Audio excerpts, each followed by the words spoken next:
My phone lit up with a text from my daughter, Leia, 3 words that shattered my world. They're in here. A second message followed, a frantic plea from the girls' bathroom at her high school. They're climbing into my stall. Dad, please help me. The school's response to months of harassment. Boys will be boys. But as I dialed their number, I knew this wasn't boys being boys. This was a nightmare, and the very people meant to protect her were about to become my biggest obstacle.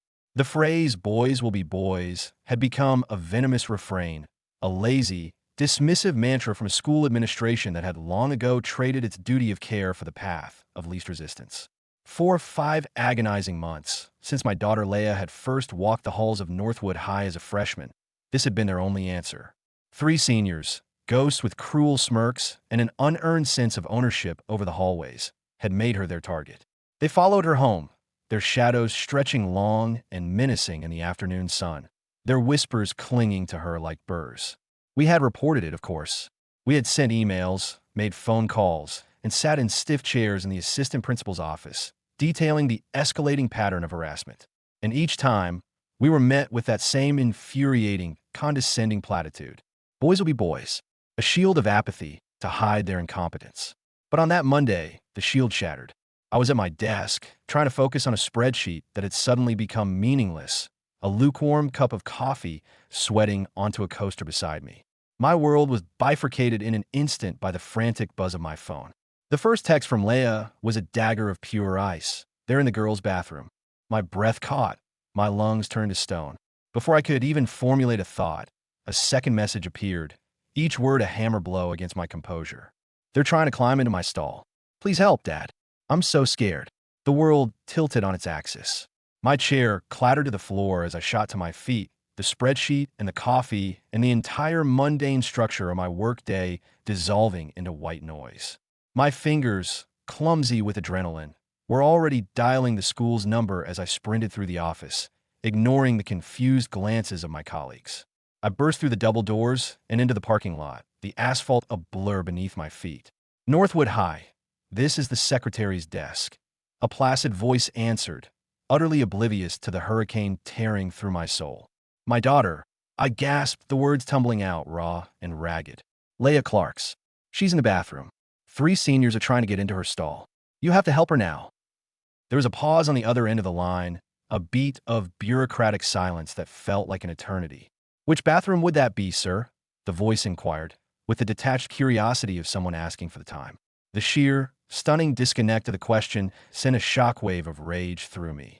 I fumbled for my car keys, my hand shaking so violently I could barely fit the key into the ignition. The 3rd floor, I think. I don't know for sure, just find her. I roared into the phone, the engine roaring to life in unison. I slammed the car into reverse, tires screeching in protest. Her name is Leia Clark's. They are attacking her right now. Do you understand me? The secretary's voice returned, now laced with a new tone, not of urgency, but of patronizing calm, as if she were dealing with a toddler's tantrum. Sir, she began, drawing the word out. Unfortunately, school policy dictates that I cannot leave my desk unattended. And Mrs. Albright, the principal, is currently on her lunch break and cannot be disturbed. The statement was so profoundly, surreally absurd that for a moment I was speechless.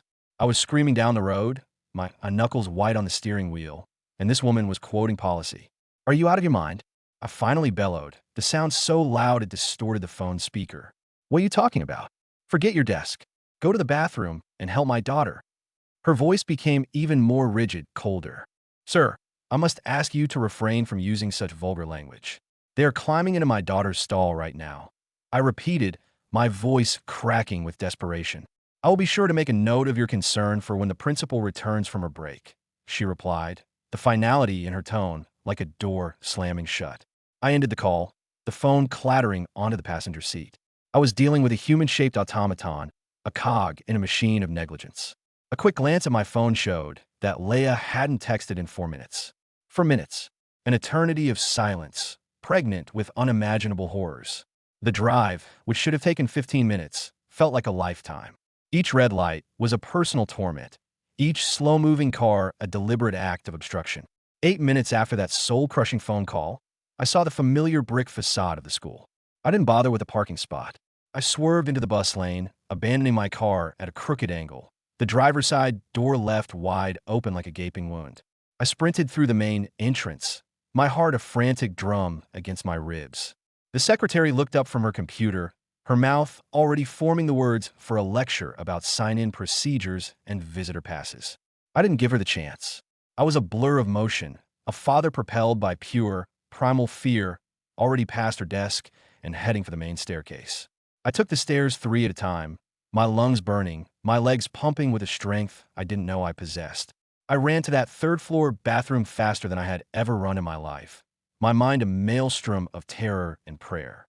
But when I finally reached the door, my worst nightmare solidified into a cold, hard reality.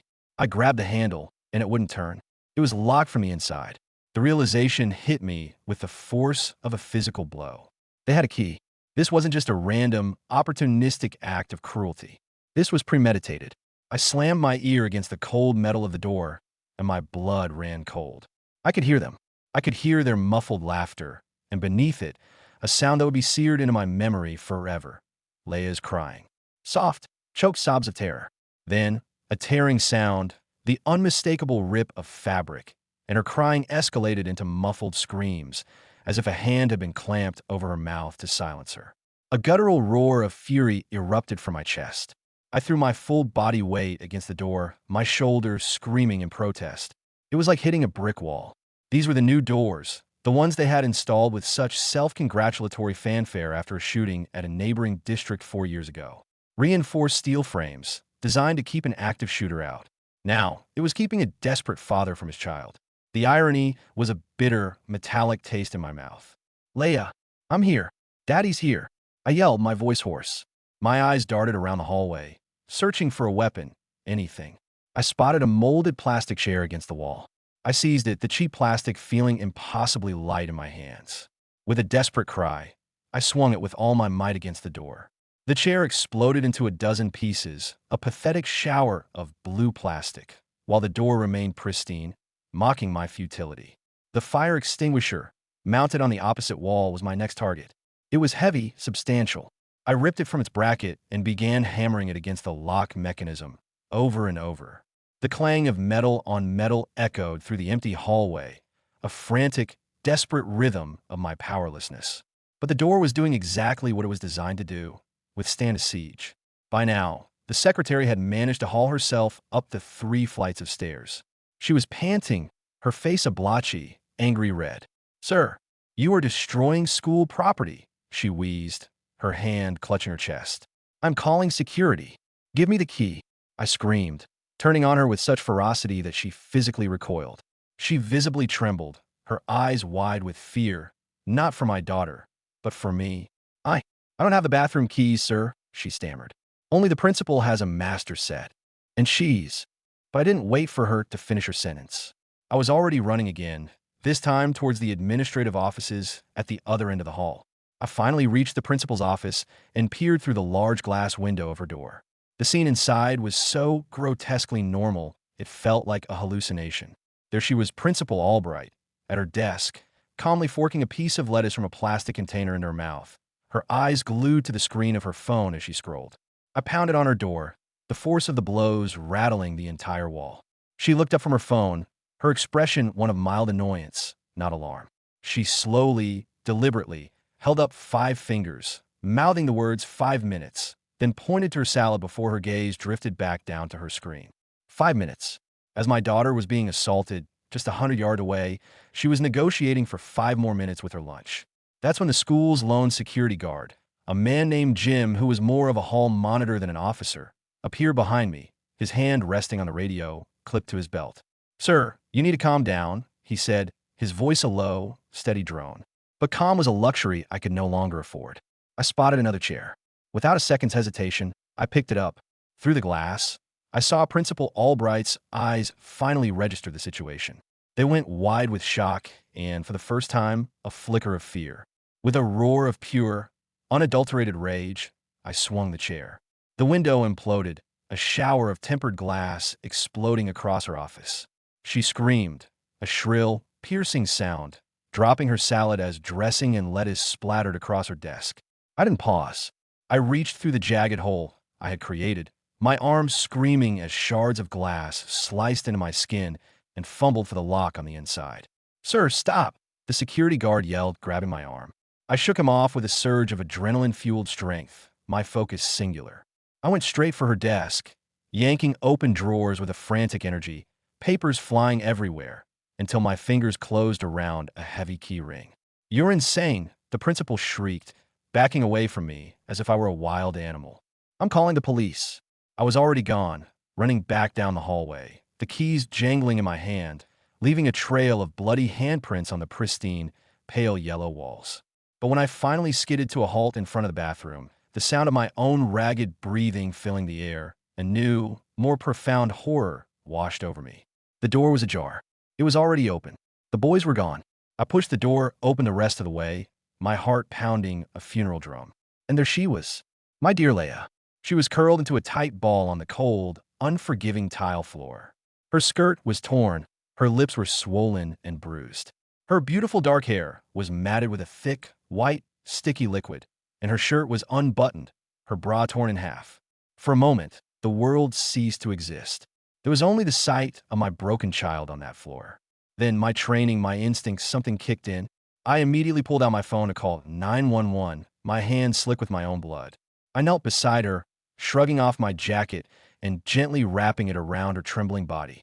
It was then that the principal rushed in, the security guard in tow, her face a mask of righteous fury. "You assaulted me!" she shrieked, her voice shrill enough to cut glass. She pointed a trembling finger at me. "Jim, he could have killed me with that chair. He's a menace."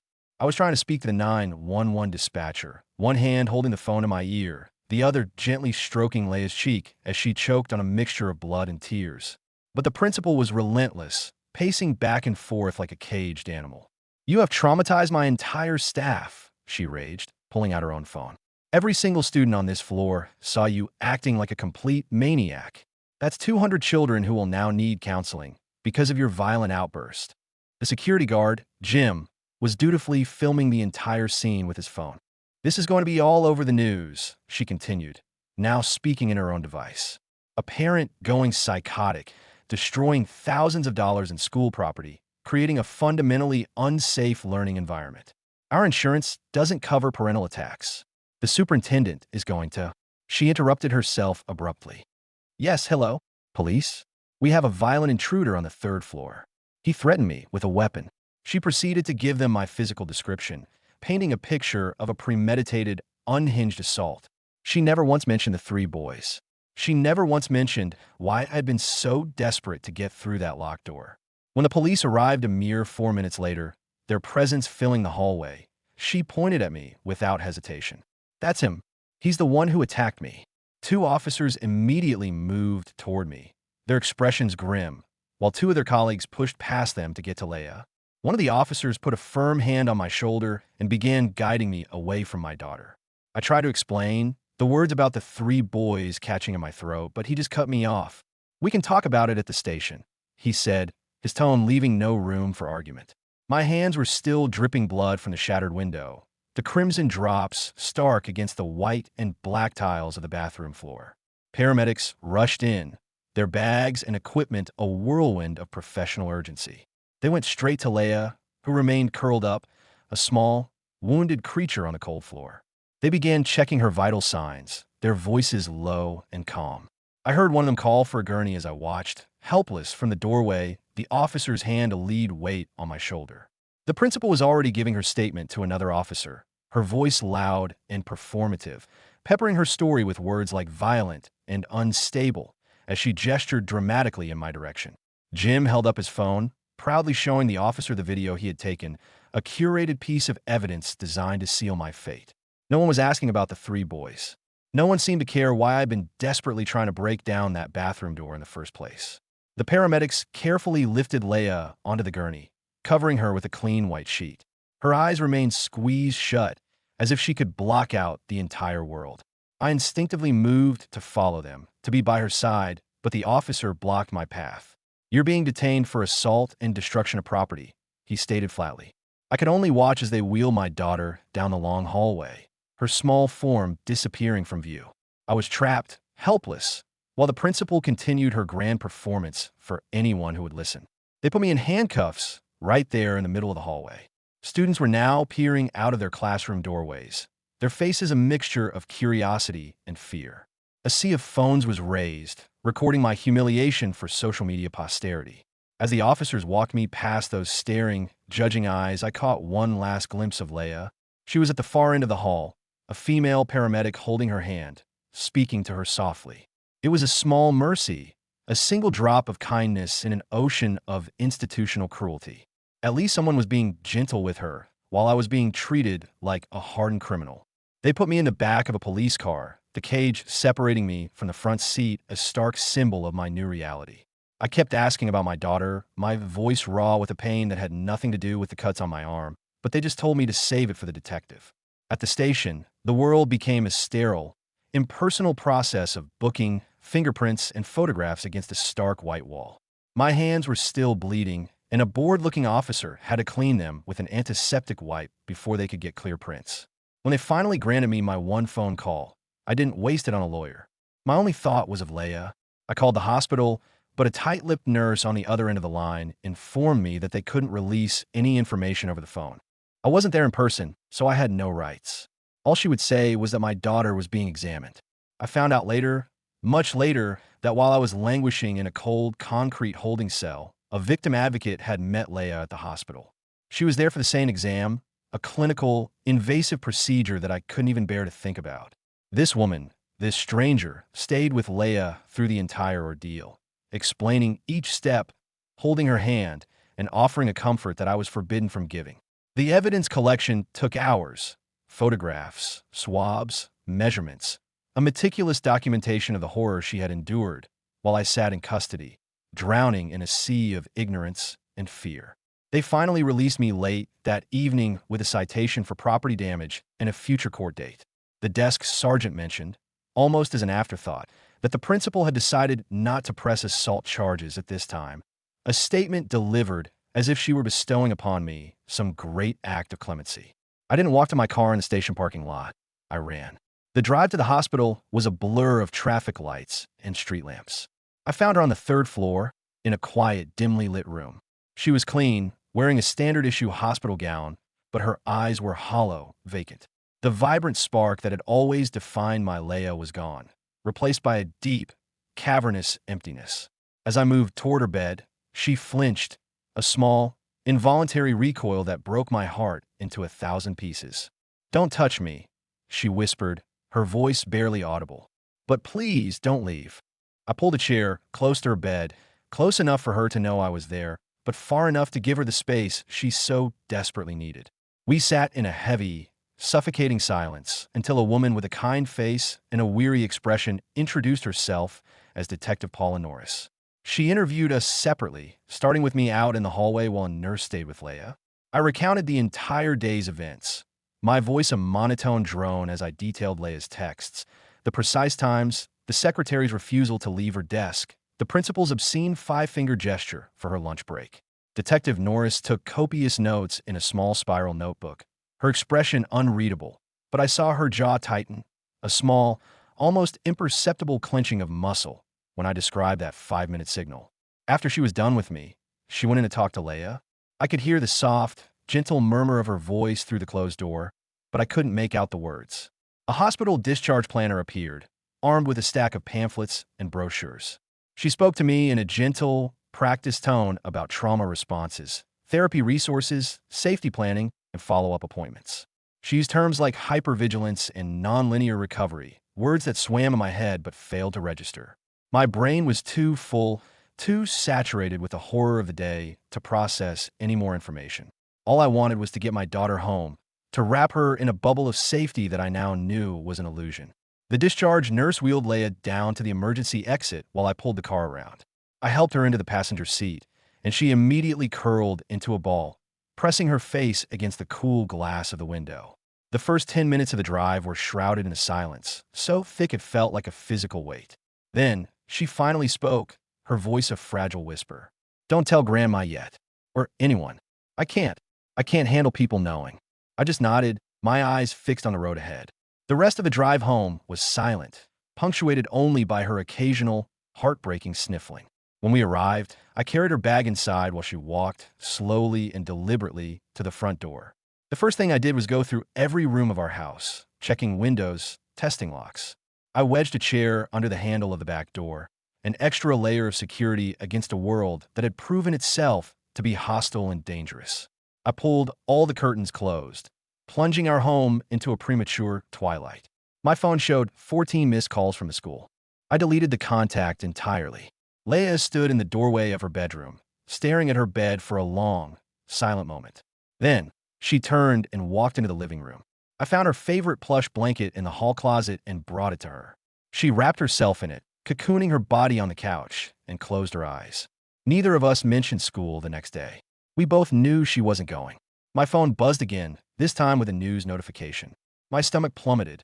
The school district had already released a public statement. It spoke of a violent incident involving a parent, detailing significant property damage and a disruption to the learning environment. There was not a single word about the sexual assault that had precipitated the entire event. The comments section was already a cesspool of vitriol, a digital mob calling me unhinged, dangerous, and unfit to be a parent. I turned my phone face down on the coffee table, but it continued to buzz, a relentless reminder of the new narrative that was being woven around me. Detective Norris called an hour later, her voice a calm, professional presence in the chaos. She explained that the interview process would be thorough but slow and assured me that Leia would have a victim advocate present for everything. 2 days later, we were scheduled to go to the station. The next morning, I made breakfast. Leia only picked at a piece of toast before retreating back to the couch in her blanket cocoon. 3 days after the assault, we drove to the police station for her formal statement. The advocate met us in the lobby, a woman with a warm smile and kind eyes who introduced herself to Leia before leading her into a private interview room. I was instructed to wait outside. I sat on a hard, unforgiving plastic chair for 2 hours, watching the second hand of the clock on the wall tick by, each second an agonizingly slow measure of time. When the door finally opened, Leia looked utterly exhausted, as if she had run a marathon. But the advocate gave me a small, reassuring smile and said she had done great. Detective Norris echoed the sentiment, telling me my daughter was incredibly brave. The next afternoon, a sharp knock on the door revealed a process server. He handed me a stack of papers, a no-trespass order from the school, banning me from the campus indefinitely. The document cited safety concerns and property damage. The biting, savage irony of the school district expressing concern for safety made my hands shake with a fresh wave of rage. That evening, I made the mistake of looking at my phone again. Someone, likely Jim, the security guard, had posted the video of me breaking the principal's window. It was cleverly edited, starting at the exact moment I picked up the chair, with no context, no sound of the principal callously dismissing my pleas. The comments were a brutal onslaught of judgment and condemnation. I was a monster, a maniac. I shouldn't be allowed near children. I deleted my social media accounts, a small, futile gesture to stem the tide of public opinion. The fallout continued to spread. My boss sent a terse email scheduling a meeting with HR, the subject line mentioning conduct unbecoming and reputational damage to the company. I was placed on administrative leave, my career, my livelihood, now hanging by a thread. I finally met with an attorney, a man named Dimitri Lawson, about the property damage charges. He listened patiently, taking notes on a yellow legal pad. He spoke of extreme emotional disturbance as a possible defense, but warned me that Principal Albright was well-connected politically. He started talking about plea deals and reduced charges. The thought of admitting guilt for trying to save my daughter was repellent, but Dimitri gently explained that a protracted legal battle on my end could complicate and potentially harm Leia's case. Leia's first therapy appointment with a woman named Samra Green was a small step forward. Samra taught her breathing exercises, techniques to ground herself when the panic attacks threatened to overwhelm her. It was the first time since that day that I saw a flicker, however faint, of something other than fear in Leia's eyes. 3 days later, a man named Cullen Burgess from the school district's Title IX office called. He spoke in a clipped, bureaucratic tone, referring to the assault as the alleged incident and my daughter's report as her version of events. I asked him what the district was doing to keep Leia safe, and he talked about proper process and the importance of not rushing to judgment. I hung up on him. The next morning, certified letters arrived, formal notices stating that the three boys were prohibited from contacting or approaching Leia. That same afternoon, a message from a fake Instagram account appeared on Leia's phone. "You ruined everything," it read. We both knew who it was from. I took screenshots and forwarded them to Detective Norris. She called back 2 hours later with the first piece of genuinely good news we had received. She had obtained the security camera footage from the hallway outside the bathroom. It showed, clear as day, all three boys entering the bathroom area at the exact time Leia had first texted me. The timestamp proved that this was happening while Principal Albright was still at her desk, enjoying her lunch, fully capable of intervening, but choosing not to. The detective had also subpoenaed the phone records. My call to the school at 12:47 p.m. was logged. The secretary's call to security, however, wasn't made until 1:03 p.m., and it only mentioned property damage, with no reference to a student in distress. Then came the sane nurse's report. Reading the clinical, detached language describing the physical evidence of what had been done to my daughter made me physically ill. But Detective Norris assured me that this medical evidence was a critical, undeniable piece of the puzzle. A quiet custodian came forward, providing a sworn statement that he had seen the boys loitering near that bathroom earlier in the day and had noticed they had a set of keys they shouldn't have possessed. Each new piece of evidence was a brick in the wall of truth we were slowly, painstakingly building. The principal retaliated by filing for a restraining order against me, a transparent legal tactic to paint me as the aggressor. After 2 weeks at home, Leia wanted to try going back to school just for one class. We walked to her math classroom, but as we neared the door, she froze. Her face went pale, and she started gasping for air. "I can smell it," she whispered, her eyes wide with terror. It was the cologne one of the boys always wore. She collapsed into a full-blown panic attack, and I had to half-carry her back to the car. That night, I sat at the kitchen table, surrounded by a mountain of paperwork. Phone records, medical reports, witness statements.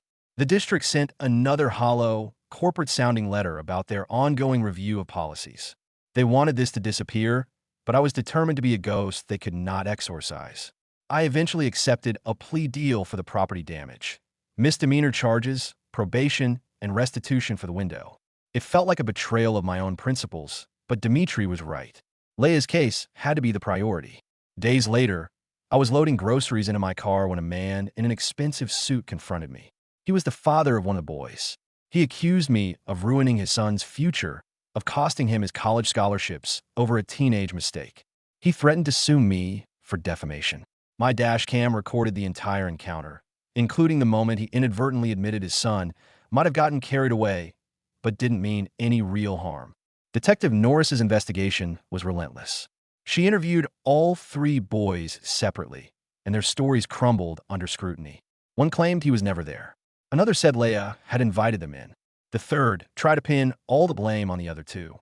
Their lies were a tangled, contradictory mess. Then came the breakthrough. Another girl's lawyer contacted the detective. His client had been cornered by the same three boys in an empty classroom the previous year. She had been too terrified to report it, but Leia's story had given her the courage to come forward. It was a pattern of predatory behavior, and it changed everything. The district attorney's office finally filed charges, criminal assault against two of the boys, with the youngest, who had just turned 17, being sent to juvenile court. The Title IX investigation concluded, placing the principal on administrative leave and removing the boys from campus. It wasn't justice, not yet, but it was a start. The preliminary hearing was brutal.